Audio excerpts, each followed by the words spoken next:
Oke, selamat pagi. Kembali kita bertemu dalam pembelajaran online kita. Dalam video ini kita masuk ke bab 1 tentang bilangan bulat dan pecahan.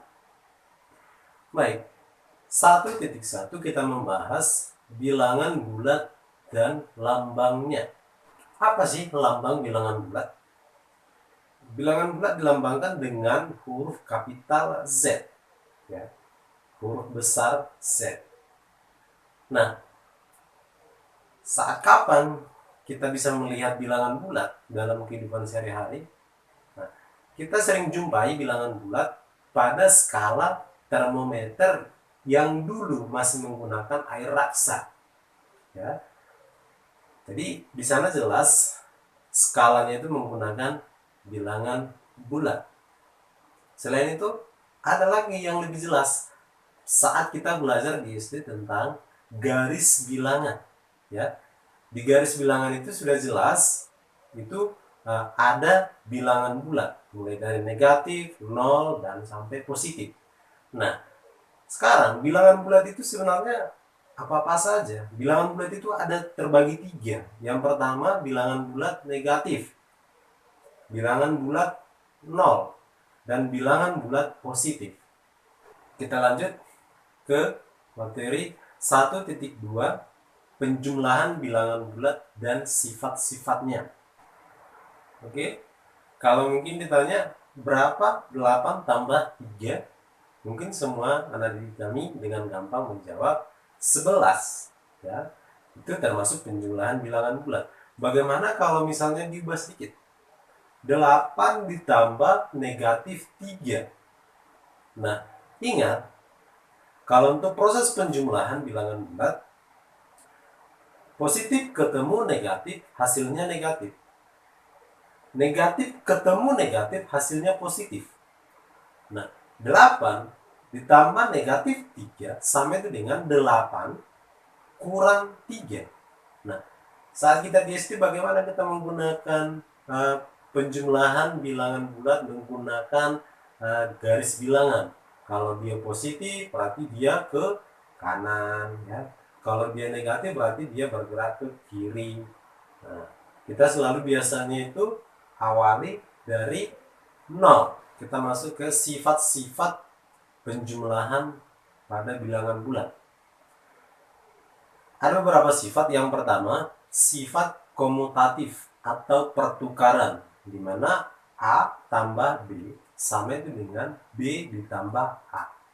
Sifat yang kedua, sifat identitas penjumlahan. Ada kata identitas.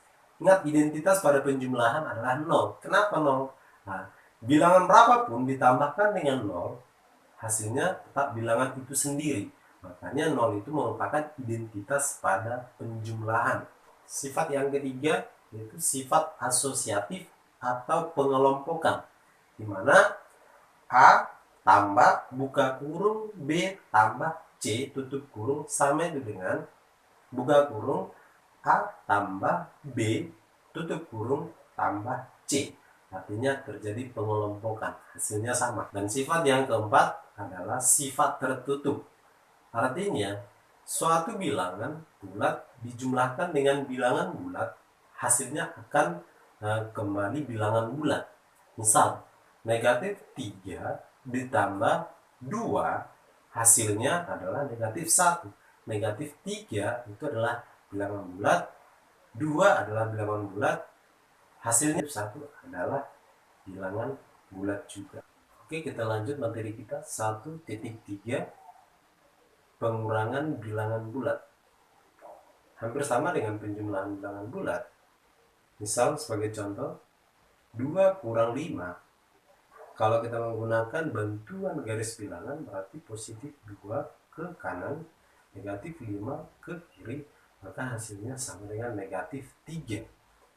Baik, untuk sembarang bilangan bulat A dan B berlaku A dikurang B sama dengan A ditambah buka kurung negatif B.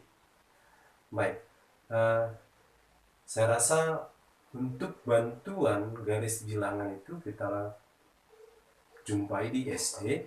Jadi untuk sekarang kelas 7 tidak lagi selamanya kita menggunakan garis bilangan untuk penjumlahan ataupun pengulangan bilangan bulat, ya itu hanya membantu saat kamu kebingungan.